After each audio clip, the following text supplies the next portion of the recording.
Welcome to JJ mumps kitchen. எல்லா போலும் இறைவனுக்கு. இன்றைக்கி ஒரு அருமையான சுரக்காய் பொரியல் தான் ஃப்ரெண்ட்ஸ் ரெடி பண்ண போகிறோம். இதுக்கு சைடிஷ் எதுவுமே தேவையில்லை. இதை வச்சுக்கிட்டே நம்ம சாதம் சாப்பிட்றலாம். அதுக்காக ஒரு அண்டாலாம் சாப்பிட முடியாது. நம்மளுக்கு எவ்வளோ சாப்பிட முடியுமோ அவ்வளோதான் சாப்பிட முடியும். இந்த சேனலை ஃபஸ்ட் டைம் பார்க்குறவங்களா இருந்தால் சப்ஸ்கிரைப் பண்ணி பக்கத்தில் இருக்க மணி பெல் ஐக்கானை கிளிக் பண்ணிக்கிறேங்க. இப்போ அவங்க வீடியோவில் போவோம்.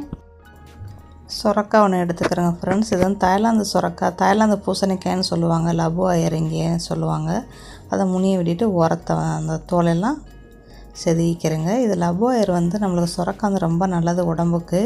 இயற்கையாக 40 வயசுக்கு மேலே இது வாரத்துக்கு 2 தடவை இந்த சுரக்காய் எடுத்துக்கிட்டால் நல்லது. நம்மளுக்கு உடம்புல நீர் சத்தெல்லாம் தங்காது அப்படின்னு சொல்லுவாங்க. இப்போ உள்ள காலகட்டத்தில் நம்ம இந்த மாதிரி சுரக்காயெல்லாம் சாப்பிட நம்ம சேர்த்துக்கிறோம். அதான் நீர் சத்து உள்ள காய்கறிகள் கண்டிப்பாக நம்ம சேர்த்துக்கிறணும். எப்படி வேணுமோ கட்டியும் பண்ணிக்கிறேன். ஆனால் பொடிசாக கட்டியும் பண்ணுங்க. நடுவுக்கு விதை கூட இருந்தால் அந்த விதையை எடுத்துருங்க, கொஞ்சம் முத்தலாக இருந்தால். நான் ஏற்கனவே இந்த சுரக்காயை வச்சு 2 ரெசிபி போட்டிருக்கேன் ஃப்ரெண்ட்ஸ். ஒன்று எண்ணெய்க்காய் ஒன்று போட்டிருக்கேன், இன்னொன்று கோலா உருண்டை மாதிரி செஞ்சு குப்தாங்கிற ரெசிபி ஒன்று போட்டிருக்கேன். வடநாட்டு டிஷ்ஷு, அது ரொம்ப டேஸ்ட்டாக இருக்கும் ஃப்ரெண்ட்ஸ். அதுலேயும் கீழே கொடுக்குறேன், அதையும் போய் பாருங்கள். இந்த மாதிரி பொடிசாக கட்டியும் பண்ணிக்கிறேங்க. இந்த ரெசிபி எங்கள் அக்காவோட ரெசிபி. ஒரு பெரிய வெங்காயம், 3 பல்லு பூண்டு எடுத்துக்கிறேங்க.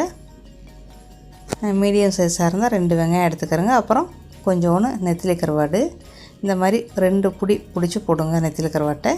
அவ்வளோதான். கழுவிடுங்க. ஒரு 3 பட்டை மிளகா, 4 கூட நீங்கள் வச்சுக்கிறலாம் உங்கள் உரப்புக்கு தக்கன.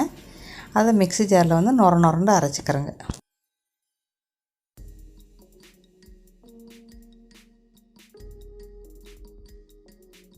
இப்போ அரைச்சாச்சு பாருங்கள், நைகள் நரங்களும் அரைச்சாச்சு. அப்புறம் உப்புக்குள்ளே ஊறிக்கிட்டு இருக்குது. இதையும் நம்ம கழுவி தண்ணியை சுத்தமாக வடிச்சிடணும். வடிச்சிட்டு வைங்க. அப்புறம் ஒரு கோழியில் அடுப்பில் வச்சு கொஞ்சமாக எண்ணெய் ஊற்றுங்க. 2 ஸ்பூன் எண்ணெய் ஊற்றுங்க. எண்ணெய் ஊற்றி கடுகு, ஜீரகம், கடுகு உளுந்து போட்டுக்கிறோங்க.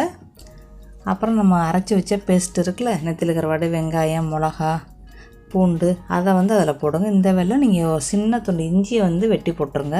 ஏன்னா சுரக்காய் வாய்வு. ஆனால் அரைச்சி பேஸ்ட்டு போட வேண்டாம், வெட்டியே போடுங்க. அதில் தான் நம்மளுக்கு வாயுத்தன்மை நம்மளுக்கு எடுக்கும். அரைச்ச பேஸ்ட்டை விட வெட்டி போடுறது தான் நல்லது. நம்ம அரைச்ச பேஸ்ட்டு நல்லா வாசம் வரணும். அதுதான் நம்ம சுரக்காய் பொரியலுக்கு டேஸ்ட்டு கொடுக்கக்கூடியது. சுள்ளுண்டு இருக்கும் ஃப்ரெண்ட்ஸ். கண்டிப்பாக ட்ரை பண்ணி பாருங்கள். அப்புறம் கருவேப்பிலை போடுங்க. மிளகா நான் 3 தான் போட்டிருக்கிறேன். நீங்கள் விரும்புனீங்கன்னா 4-5 கூட நீங்கள் போட்டுக்கரலாம். அப்புறம் நம்ம சுரக்காயை கழுவி தண்ணி எடுத்து வச்சதை போடுங்க. கொஞ்சம் உப்புக்களை ஊற வச்சுட்டே நம்மளுக்கு நல்லா ஃப்ரெஷ்ஷாக இருக்கும் அந்த எந்த ஒரு காய்கறியுமே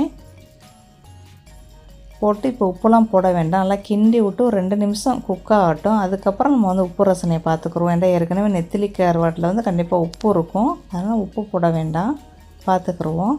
இப்போ தான் எனக்கு ஞாபகம் வருது, இஞ்சி போடலையே அப்படின்னு கொஞ்சோண்டு இஞ்சியை சாப் பண்ணி அப்போ அதில் கொஞ்சமாக எண்ணெய் ஊற்றி லைட்டாக வதக்கிட்டு அதுக்கப்புறம் கிண்டி விட்ருங்க. மறந்துட்டால் நம்ம இப்படி தான் செய்யணும், வேறு வழி இல்லை. ஏன்டா நம்ம கண்டிப்பாக இதுக்கு இஞ்சி போடணும். ஏன்டா இது சரியான வாய்வு. நம்ம கண்டிப்பாக இஞ்சி போட்டோம்னா நல்லது. பொதுவாகவே எல்லா காரியங்களுக்குமே நீங்கள் கொஞ்சமாக இஞ்சியை சாப் பண்ணி போடுங்க. எண்ணெயில் போட்டு வதக்கிடுங்க. கடுகு உளுந்து எப்படி தாளிக்கிறீங்களோ அந்த மாதிரியே போட்டு தாளிச்சிருங்க ஃப்ரெண்ட்ஸ். அது உடம்புக்கும் நல்லது, நல்லா வாசமாகவும் இருக்கும். கண்டிப்பாக ட்ரை பண்ணி பாருங்கள். அப்புறம் மூடி போட்டு மூடி வைங்க ஒரு 2 நிமிஷம். இப்போ 2 நிமிஷம் திறந்து பாருங்கள். கொஞ்சம் தண்ணி விட்டுருக்கு பாருங்கள். இது ரொம்பலாம் தண்ணி விடலை. நல்லா பரட்டி விடுங்க. அந்த மசாலா, அந்த சுரக்காய் எல்லாம் ஒன்று சேரணும். இப்போ உப்பு பார்த்துக்கிட்டு போட்டுக்கிறேங்க. ஏற்கனவே நம்ம நெத்திலி கருவாடு வேறு போட்டிருக்குறோம், அதை பார்த்துக்கிறேங்க. பார்த்துக்கிட்டு கொஞ்சமாக உப்பு போடுங்க.